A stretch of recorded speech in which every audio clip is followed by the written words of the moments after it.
ना भारत बदला है, ना भारत के युवा बदले हैं।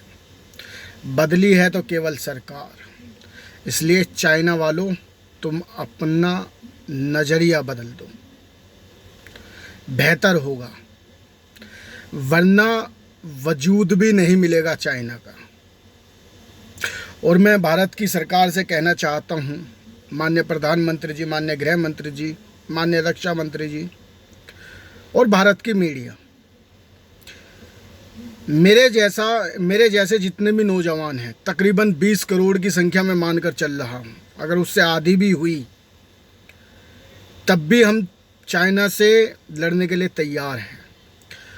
अगर देखिए, सबसे मुझे ये प्रेरणा कहाँ से मिली, कल जब बात चल रही थी हमारे घर पर, तो हमारे पिताजी ने कहा कि मैं जिस लायक भी हूँ सेना के लिए लड़ने के लिए, तो लड़ाई करने के लिए हम तैयार हैं, वरना सेना के जवानों को जिस तरह भी मदद हम कर सकते हैं उस तरह मैं बॉर्डर पर जाकर मदद करने के लिए तैयार हूँ। यह तो मेरे पिताजी की बात है, और ना जाने हम जैसे कितने युवाओं के पिताजी इस चीज़ के लिए तैयार बैठे हैं।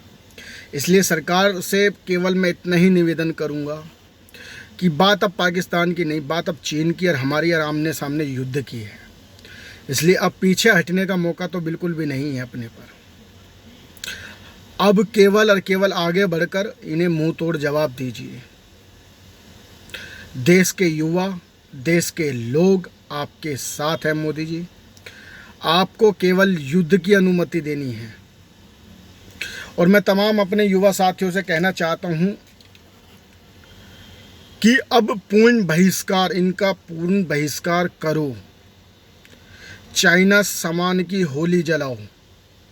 होली चली गई पता है मुझे, पर होली जलाओ। चाइनीज़ सामानों की होली जलाओ। चाइनीज़ों का पूर्ण बहिष्कार करो। सरकार करे ना करे, आपका हमारा कर्तव्य बनता है। कल जो हमारे सैनिक वीरगति को प्राप्त हुए, मैं उनको दिल से कामना करता हूँ, भगवान भोलेनाथ इन्हें अपने चरणों में स्थान देंगे भी। पर मैं अपनी सरकार से इतना ही निवेदन करता हूँ कि अब पीछे नहीं हटना। देश के युवा और युवाओं के पिता आज आप लोगों के साथ हैं।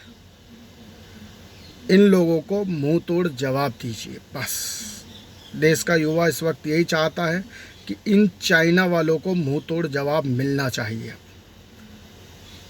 और बिल्कुल भी विपक्ष की चिंता ना करें।